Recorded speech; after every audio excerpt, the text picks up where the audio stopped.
Lucia Martinez was 25 years old and working as a waitress at El Mirador restaurant on the A Coruña highway on the outskirts of Madrid when that January night changed her life forever. The most violent snowstorm in 50 years had blocked the highway, trapping hundreds of vehicles in the deadly cold, among them 15 black limousines carrying some of Spain's wealthiest men, headed to an exclusive economic summit in the mountains. Desperate and freezing, they stumbled into the small restaurant where Lucia was closing up, begging for shelter. That night, while the Madrid Stock Exchange ground to a halt and the world watched, Lucia made coffee, served food, and handed out blankets to 15 millionaires who controlled nearly €1 trillion.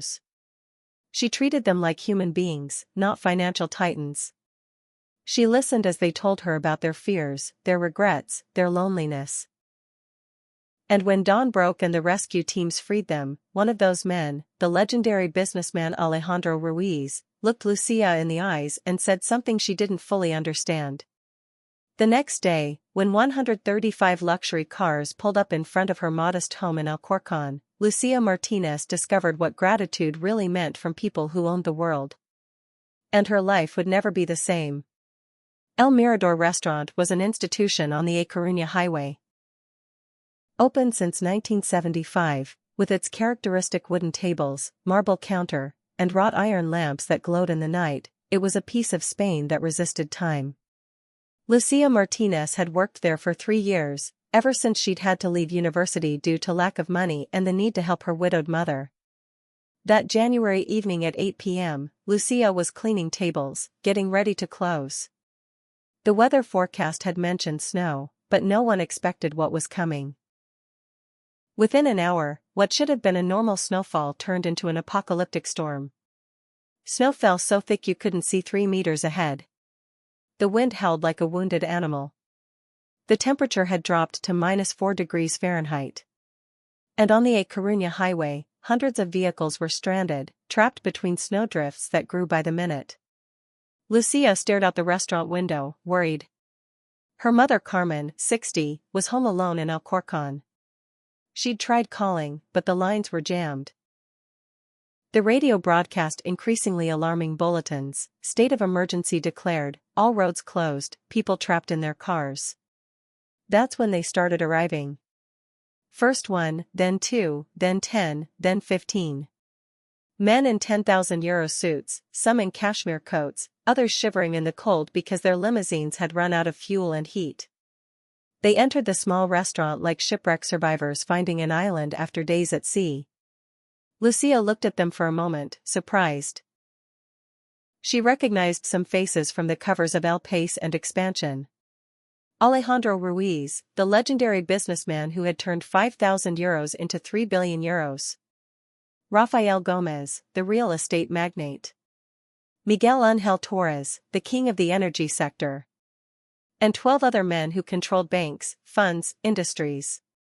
But at that moment, covered in snow, shivering with cold, their eyes frightened, they didn't look like financial titans. They looked like human beings terrified of the death waiting outside. Lucia didn't hesitate. Her generous nature took over. She pointed to the tables and simply said to make themselves comfortable, that she'd make hot coffee. She went to the kitchen, fired up all the machines, put on pots of coffee, and started heating soups and making sandwiches. The 15 men sat down slowly, still in disbelief. Some tried to call their assistants, but their phones weren't working. Others stared outside, watching their limousines buried in snow. Reality was setting in. They were trapped here, in this small restaurant on the A Coruña highway, with no way out. Alejandro Ruiz, 72, with perfectly styled white hair despite the storm, approached the counter where Lucia was pouring coffee into large mugs. He looked at her with an intensity that made her slightly uncomfortable.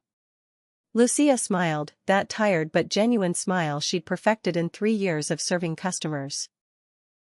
She said it was no problem, they had enough food for everyone, they could stay warm until the storm passed. In the hours that followed, Lucia worked tirelessly. She made coffee, served soup, fixed sandwiches, brought out blankets she kept in storage for emergencies. She spoke little, But there was a kindness in her gestures, a humanity that these men, accustomed to being served by professional staff in five-star hotels, found strangely moving. As the night wore on and the storm continued raging outside, something strange began to happen. The barriers came down. The men started talking, not about business or investments, but about life, about fears, about regrets. Miguel Angel Torres, the energy magnate, confessed he hadn't spoken to his daughter in 3 years, ever since she'd refused to join the family business to become a teacher. Rafael Gomez admitted he'd built a real estate empire but felt deeply alone. Others told of failed marriages, children who didn't respect them, successes that tasted hollow. Lucia listened as she wiped tables and refilled mugs. She didn't judge, didn't offer unsolicited advice, she just listened, with that quiet presence that only someone who has truly suffered can offer. Hours passed slowly. Outside, the storm continued with unprecedented violence. Inside El Mirador restaurant, 15 millionaires and a 25-year-old Madrid waitress were experiencing something extraordinary. Around midnight, Alejandro Ruiz asked Lucia to sit with them. She hesitated. She wasn't used to socializing with customers, especially not people of their caliber. But Alejandro insisted with a kindness that surprised her. Lucia sat down, exhausted after hours of non-stop work. Alejandro asked about her life, and she, maybe from fatigue, or maybe because this surreal night had lowered all her defenses, began to talk. In the minutes that followed, the scene became even more surreal. Assistants began unloading boxes of all sizes from the vehicles, elegant envelopes, even furniture. The garden in front of Lucia's house transformed into a kind of luxury market. Alejandro Ruiz himself stepped out of a black Rolls-Royce. At 72, with his cashmere coat and imposing presence, he looked out of place on this working-class street. But his smile was genuine when he saw Lucia. He said the night at the restaurant had been one of the most meaningful experiences of his life. He and the others had talked for hours after being rescued. They'd decided they wanted to do something, not to atone for guilt or to make themselves feel better, but because this woman deserved to know that her kindness had made an impact. Lucia was crying now, overwhelmed. She tried to say it wasn't necessary, that she'd only done what anyone would have done. But Alejandro shook his head. No. Not anyone. Most people would have treated us differently, they would have flattered us or tried to get something. You simply treated us like human beings. One by one, the representatives of the 15 millionaires introduced themselves to Lucia, each with a gift specifically chosen for her. Alejandro Ruiz had fully paid the rent on her apartment for the next 10 years. Additionally, he'd opened a trust fund of 200,000 euros to secure her a comfortable future and allow her to finish her university studies. Rafael Gomez, the real estate magnate, had a different proposal. He wanted Lucia to become a consultant for his corporate social responsibility program. The proposed salary was 50,000 euros a year for a part-time job, allowing her to study as well. Miguel Angel Torres had created a full scholarship specifically for students from working-class families. Each year, 5 students would receive fully paid education in honor of the woman who had shown what it really meant to care for others. Others had brought more personal but equally meaningful gifts. A hospitality industry millionaire had arranged an all-expenses-paid trip to the Maldives for Lucia and her mother, 2 weeks of rest they could never have afforded. Another had donated 50,000 euros directly to the Alcorcón parish where Carmen volunteered. But the most moving gift came from the youngest of the group, a 30-something who had made his fortune in tech startups. He discovered that Lucia loved photography, a hobby she'd had to abandon because she couldn't afford the equipment. He'd brought a complete professional camera, lenses, tripod, and had paid for a year of photography courses with a recognized artist. Lucia was overwhelmed, crying, laughing. She couldn't believe this was real. Neighbors had come out into the street, watching in disbelief. Mrs. Lopez from across the way was crying with joy for Lucia. Old Mr. Garcia was applauding. But Lucia, in the midst of all this generosity, did something that surprised everyone. She turned to Alejandro Ruiz and asked to speak with him privately. She led him inside her modest home, to the small kitchen where her mother had raised her daughter alone. And there, in that kitchen that had seen so many silent struggles and triumphs, Lucia said something that struck Alejandro deeply. She said she was immensely grateful, but that she wanted something more precious than all these gifts. She wanted Miguel Ángel Torres to call his daughter, the daughter he hadn't spoken to in 3 years. Alejandro looked at her in silence for a long moment. Then he smiled, a sad but grateful smile. He said he would pass along the message. And she was right. Once again.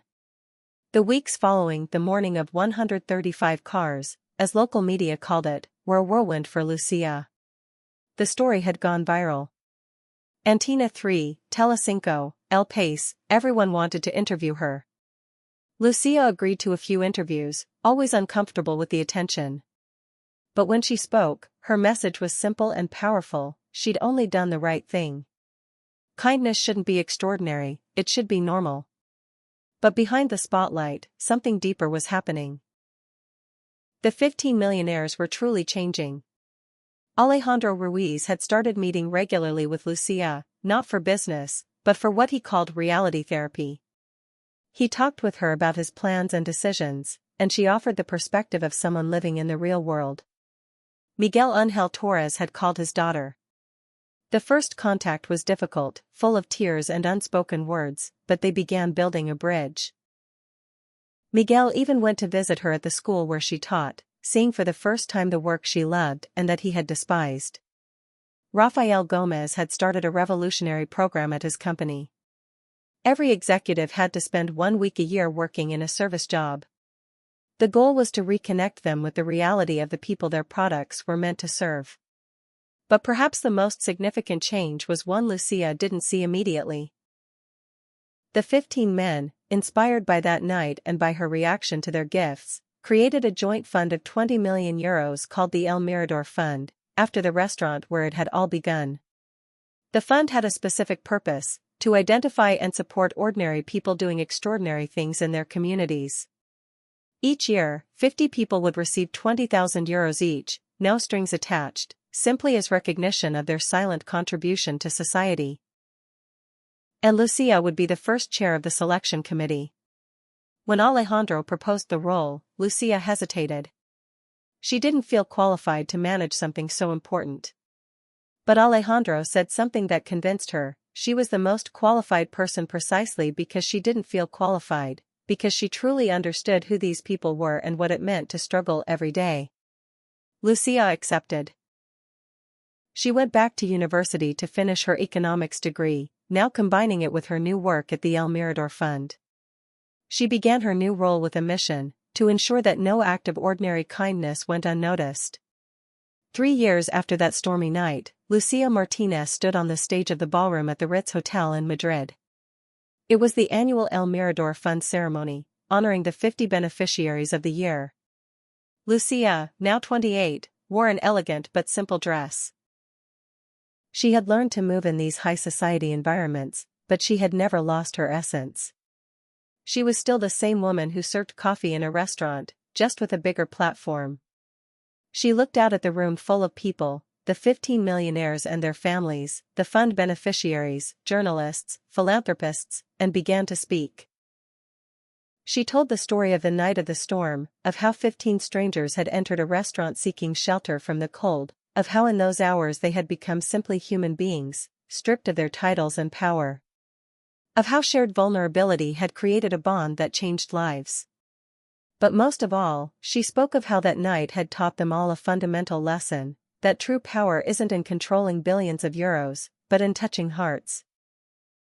That real success isn't measured in bank accounts, but in healed relationships, strengthened communities, lives changed for the better. In the room were living examples of this principle. Miguel Ángel Torres sat next to his daughter, now his collaborator in managing an educational foundation. Rafael Gomez had married a woman he'd met while volunteering at a soup kitchen. Others had repaired marriages, reconnected with children, found purpose beyond profit. And there was Alejandro Ruiz, now 75, who had done something extraordinary. He had sold most of his financial empire and dedicated his life to working with parents of troubled teenagers, trying to help others avoid the tragedy he couldn't prevent with his own son. When Lucia finished her speech, the standing ovation lasted 5 minutes. But what touched her most were the eyes of the 50 people receiving awards that night. Nurses working double shifts to buy medicine for poor patients, teachers using their salaries to buy school supplies for children, volunteer firefighters, elder caregivers, single mothers who still found time to coach youth teams. Ordinary people doing extraordinary things, just as she had done that night 3 years earlier. After the ceremony, Lucia stepped onto the Ritz terrace to get some air. The view of the Paseo del Prado covered in snow reminded her of that night. Alejandro joined her, bringing her a cup of coffee. They stood in silence for a moment, looking at the city. Then Alejandro said something that stayed with Lucia. That night, sitting in her restaurant, frozen and terrified, he'd had an epiphany. He realized he'd spent 70 years of his life accumulating wealth, but not meaning. She had shown him the difference. And for that, he would be grateful forever. Lucia smiled, that simple, genuine smile that hadn't changed despite everything. She said she was grateful too. That night had proven something she'd always believed but many forget, that we're all connected, that in moments of crisis barriers break down, that kindness is the most precious currency we have. The storm had brought 15 millionaires to her door. But what happened after, the changed lives, the healed relationships, the transformed communities, was the result of something much simpler and deeper, the choice to see people as people, not as titles or numbers. The 135 cars that arrived in Alcorcón that day weren't just a gesture of gratitude. They were an acknowledgement, an admission that true wealth isn't measured in portfolios, but in character. And that sometimes it takes a storm to remind us of that. Like if you believe kindness is the most valuable currency. Comment if you've ever helped a stranger in need. Share this story of how one simple act can change the world. Subscribe for more stories that prove humanity matters more than wealth. Sometimes it takes a storm to strip away people's masks and reveal who they really are. And sometimes all it takes to change the world is a cup of coffee served with kindness to someone who needs it most.